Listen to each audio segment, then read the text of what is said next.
In today's tutorial, I'm going to show you guys how to set up and install your Epson EcoTank ET-2700 series printer on your Windows device. So this should hopefully be a pretty straightforward process here, guys. And without further ado, let's go ahead and jump right into it. All you have to do is open up a web browser, and into Google search, you want to search for Epson EcoTank ET-2700 support. Go ahead and search for that. Best result should be an Epson support page that says Epson ET-2700. Go ahead and open up that link.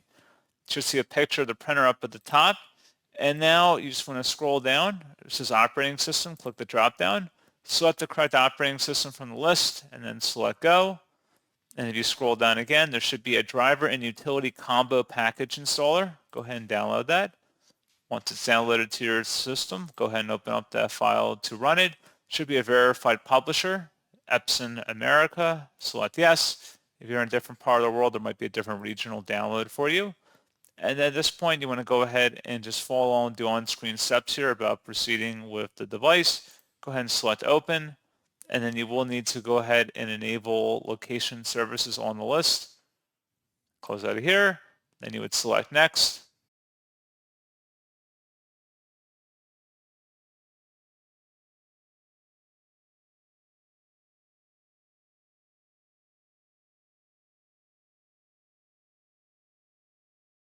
And then you also have to allow apps to access your location as well.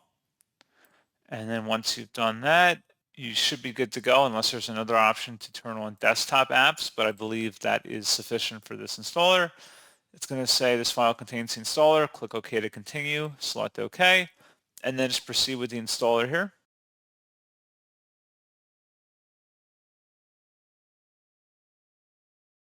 And then you'll have to accept the software installation terms of service. You want to make sure drivers and utilities is checkmarked in there. You can uncheck the other options if you choose to have optional updates or features turned off.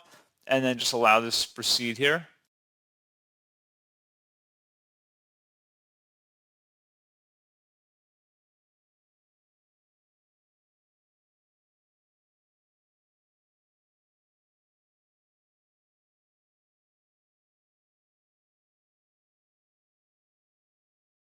And then just select next.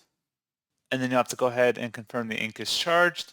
Follow along with the on-screen prompts here once you've confirmed that, and select next. And then you'll select your connection type, whether it's going to be wireless or direct USB. If it's going to be a wireless connection, you may need to have your credentials plugged in directly into the printer for your Wi-Fi password and user ID. So make sure they're connected, or go on your printer settings, make sure it's plugged in and connected to your Wi-Fi. And you would select next here. And you can select either setting up the printer for the first time or if it's already on your network. And then you just would select next and continue on with the on-screen prompts. And that's all you have to do. So pretty straightforward process on that, guys. And as always, thank you for watching. I do hope that I was able to help you out, and I do look forward to catching you all in the next tutorial. Goodbye.